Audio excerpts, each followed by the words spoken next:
everyone! In today's second episode of Musings with Muses, I have invited Miss Lily Chew. Hello. When we were conceptualizing Musings with Muses, one of the first few women that I thought of asking was actually her, because she is amazing. She is a working mom, runs her own business. She has 4 children, not just 4 children, but 4 boys. And she is very down to earth and very genuine as well. So welcome, Lily, to the second episode. Thank you, Louisa, and hi everyone. So good to be here. I'm Lily, and I'm a mother of 4 boys. I'm an educator, and I'm also the co-founder of Little But Mighty Education Center, which essentially is our other baby. So you have 5 babies. Yes, if you have to count Little But Mighty, we do have 5 babies. Yeah. So Lily, can you share a little bit more about Little But Mighty? Well, Little But Mighty is essentially a story of love, faith, and empowerment. So the love and faith portion, they come in because Leonard, my husband, and I, we have always wanted to start a business together. The empowerment part is really when, as Little But Mighty being the English specialist for PSL and O levels, we empower our students to really take charge of their learning so that they'll be confident whether it is in applying the language in assessments or in real life. What drove you to start this business of yours? Leonard and I, we have always had this vision of working together and partnering each other. So when our firstborn Paul, he arrived in our life, cute chubby baby, we also began to ask ourselves a question of, flexibility at home. How do we want to spend our time, and how can we just be present for our children? Plus the fact that I've always loved teaching. It's a passion project, and at the same time, I think it really allows us to put the priorities that we want in life together while seizing this opportunity. Yeah. You were under a teacher under MOE, but for you to leave that sort of stable job and start your own business and leap into the unknown, did you face a lot of opposition from your parents? Because I'm sure traditionally they will say it's a stable job. I think by God's grace, we've been very blessed with a lot of support from the start. So I think as our seniors who care for us, right, parents and even relatives, they will share that, perhaps it's good for us to think twice. Yeah, but at the same time, they always also give us the assurance that if we are to embark on anything, they will make sure that they support us and that they believe we will be able to do it. They've always wanted to make it work, and I guess we're making it work. So, yeah, you guys are. I mean, they've expanded from 1 center back in 2015 to 6 centers island-wide. 8 years. So it's been 8 years. So every 1 year you have about 1 center opening. About that. Thank you. I guess if we really are to open 1 per year, it would be 8 by now. But of course, I think what's also important is to have a roadmap, but at the same time have flexibility. Let's say in 2020, right, when COVID happened and all, it would have been difficult, but I guess at that point we had to really manage our expectations and recognize what the situation was at that time. Because ultimately, I think Little But Mighty, we have a responsibility there. It's not just for our family, for Leonard and myself, but we also recognize that the staff that we have at Little But Mighty, they are very much our family as well. And even the students who are with us, there is a responsibility to make sure that what we deliver is of quality, that every child who really walks through our doors, they will get the most out of the lessons that they have with us. You talk about Leonard being your husband who has actually supported you through this business as well. Can you talk to us a bit more about how running a business with your husband has impacted your marriage, whether good or bad? I think looking back, it's been 8 years, right? Since we started on this journey with my husband. I definitely believe that it has strengthened our marriage. Definitely not right from the start, that everything is going to flow smoothly. Yes, exactly. So I think by this stage, thankfully, we have calibrated well. The challenges that we have is the fact that we have such different working styles. Yeah, like personalities as well.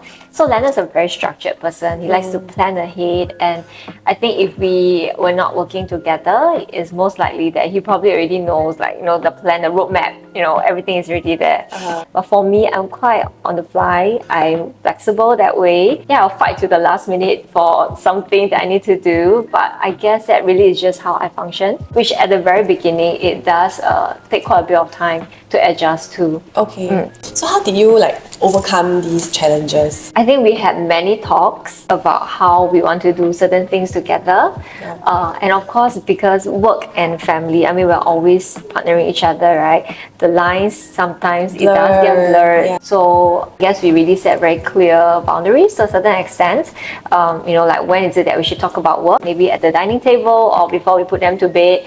We'll make sure that we do not want to talk about work at that time. Yes, it's finding the right time also, right? Yes, exactly. And also we are conscious about communicating with each other, being able to communicate very openly with each other when I'm not able to maybe meet a certain deadline that he has. I mean, he's always empathetic and supportive. Yeah. So be clear about what you want also. Don't beat around the bush, right? Yeah, I guess. And one last thing would probably be find time for each other be intimate in that sense, because as much as we see each other every day, I guess making sure that we have that time where we're really just enjoying each other's company is still slightly different. But you see each other every day at work, and then at night also you see each other. Yes. Sometimes do you feel like It's too much. I see you too much? Cannot already, like you need alone sometimes. How do you all deal? I think every couple has their own dynamics. Thankfully, somehow we are happy the way we are, because I know it doesn't work for every couple. Yeah. And it's not a right or wrong thing. But it happens that Lena and I, we are happy to see each other, to really know what's going on in our lives. And I guess the good thing is we'll never run out of things to talk about. We'll always be able to relate. I know what he's going through. He knows the struggles that I might have. We're able to celebrate together. So yeah, it's beautiful. I feel like he's like your best friend. So he He basically is, knows he is. every part of your Yeah. life too, right? Dare to say that, yes. Yeah. Let's talk about your secrets. So, what I mean is, what is your secret in managing this business with Leonard and take care of, 4 young boys? Wow, so maybe they are the ones taking care of me, right? Four boys. I mean, if really we are to talk about that, for sure, this would not have been possible without the support from family. We have very, very thankful that we have both sets of grandparents who are always helping out. Even relatives-wise, we have very loving and caring aunties, uncles and all. Just will be there to spend time with the children. So we have one village to raise the 4 children, and this village has been really outstanding. And at work, we also have a great team. So our team of teachers, our staff, we are all working together to achieve this goal. On my end, personally, I've also come to learn that it's important to have non-negotiables. So these non-negotiables will be things that I know what is it that I want to make sure I want to block out my time for. So it could be events that are important to the children. For example, if they're going for taekwondo, grading, I want to make sure that I'm there. I will just make sure that I pen it down in my calendar. I think it's quite evident because your boys are very good natured, and your business is also kind of considered a pioneer in English education. So you're doing well. Thank you. Definitely wouldn't have been possible if we were just doing it by ourselves. I think just support. finding the support and really always looking back, I think with gratitude, that's very important.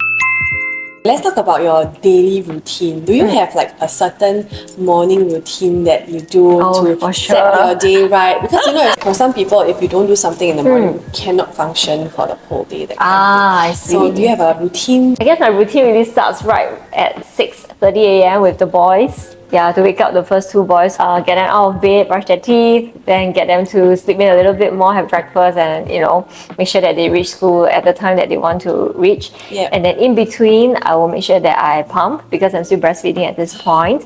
So I'm really trying to seize the pocket of time that I have. So I would say the breastfeeding and the pumping is one important part of my routine at this point. Correct. Subsequently, it will be time for number 3, our 3rd child, to go to school. So waking him up again is a whole routine because I have to sing songs, I have to Sing songs? Yes, I have to before sing he songs. wakes up? Yes. I mean, I guess it makes the waking up a bit more fun and less stressful for you.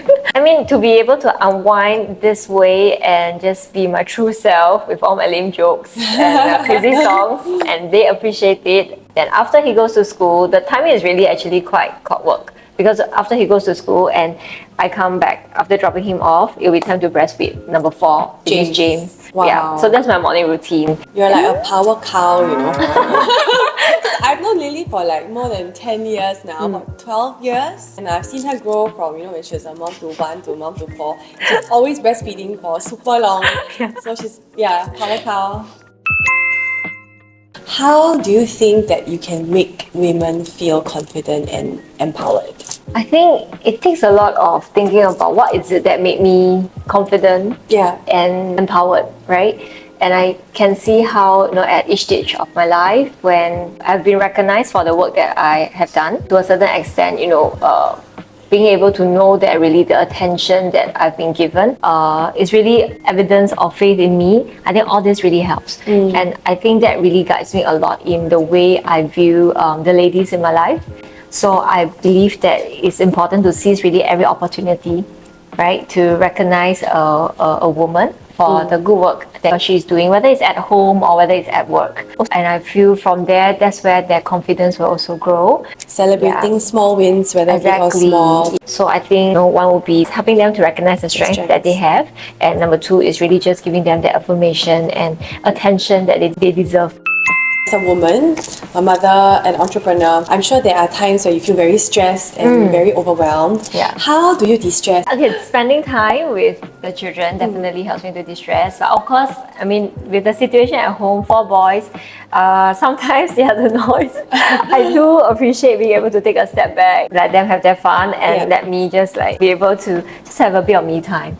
But I would say my main ways of distressing, I like running. So going for a run really does help to rejuvenate me, helps me to take my mind off things. The good thing is also when I run, I also tend to do it with Leonard. Then apart from that, playing board games with the family, because the boys, they are all pretty good at board games now. They're at an age where they are able to appreciate the rules, they're able to play by the rules. Yes, there's still crying involved from here to there, but it's still alright, and yeah, it's always fun. Any tips for those who plan to start their own business? Well, I think it's important to know your strength and what drives you. So going back to our earlier point about recognizing your strength, I think it is vital in anyone who wants to start a business. Because to know what drives you as well, it will give you a sense of purpose and passion. It's something that you have decided that you want to, pour your heart and soul into. And secondly, I think it's important to find the right people to work alongside you. So you may be good at what you're doing, but with the right people, you'll be even better. Even if it's not a team, but just someone that you can journey with and have regular and constant conversations about your business with. I think for you, that's Leonard, right? Yeah, it is. And finally, I think it's also showing yourself that grace and knowing that it's perfectly fine to struggle, because whenever there's struggle, there will be growth. Lastly, can you share with us one quote that you strongly believe in? The quote that I have been thinking very much about recently is really how change, which is a constant, right? And being able to see that every change is actually an opportunity for us. We can't stop the change from happening, but if you have to embrace it and seize it, and see that it's really an opportunity for new doors to be open. Thank you for sharing, Lily. You're welcome. Thank you for having me. Very, very honored to speak and find out more about you today. No, pleasure is mine, really. Yeah. So thank you everyone for watching. Stay tuned for the next episode and see you soon. Bye.